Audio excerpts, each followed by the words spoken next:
अस्सलाम वालेकुम जी, कैसे हैं आप सब? उम्मीद करता हूँ आप सब खैरियत से होंगे, ज़मान में होंगे। अल्लाह पाक से रहम की दुआ करें। और मिडल ईस्ट में इस टाइम पे कोई भी मुल्क ऐसा मौजूद नहीं है जहाँ पर इसराइल के हमलों का ख़दशा ना हो। और इसराइल अब किसी भी जगह पे कहीं भी हमला कर देता है और कह देता है कि जी, यहाँ पे मुझे इस चीज़ का डाउट था कि यहाँ पे हमास के लोग मौजूद हो सकते हैं।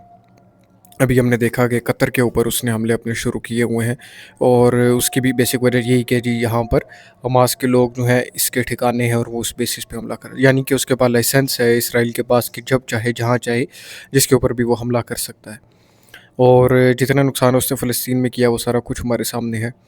अभी अगर बात की जाए इन मिडल ईस्ट के ममालिक की, तो इनका तुर्की हो गया, कतर हो गया, यमन वगैरह, इनका जो है इजलास भी हुआ और उसमें भी उसकी बेसिक वजह यही है कि मतलब इस चीज़ का कोई हल निकाला जा सके। क्योंकि रही बात अगर तुर्की की भी, तो तुर्की को भी इस बात का ख़तरा है कि तुर्की भी अगला निशाना बन सकता है। क्यों? क्योंकि जो हमास के काफ़ी ज़्यादा लीडर्स, मेंबर्स जो हैं, वो रूटीन बेसिस पे तुर्की जाते हैं। वहाँ पे उनके सिर्फ जाते नहीं, वहाँ पे उनके ज़ाती घर हैं तुर्की में, हमास के मेंबर्स के। तो उस बेसिस के ऊपर जो है इसराइल हमला कर सकता है तुर्की के ऊपर भी। मतलब वो जहाँ चाहे हमला कर सकता है, सिर्फ वो कह देगा कि जी मैं यहाँ पर हमास के लोग मौजूद हैं, मैं इस वजह से हमास को टारगेट कर रहा हूँ। और कोई उसका कुछ नहीं कर सकता।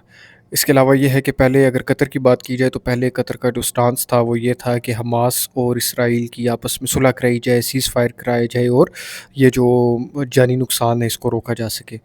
मगर बाद में कतर ने अपनी बात को चेंज किया और कतर का मौक़िफ़ बाद में चेंज हो गया, जबकि इसराइल के ज़ालिमाना हमलों को देखने के बाद अब कतर का मौक़िफ़ ये है कि जो इसराइल है, सिर्फ ये नहीं कि सीज़ फायर की बात हो, इसराइल को जो है वो अकाउंटेबल ठहराया जाए यूएस की तरफ से भी, और यूएस और सारे लोग इस चीज़ का हल निकालें और उसको कसूरवार ठहराएँ कि वो कसूरवार है और उसको उसकी सज़ा मिलनी चाहिए। अब कतर का स्टांस जो है वो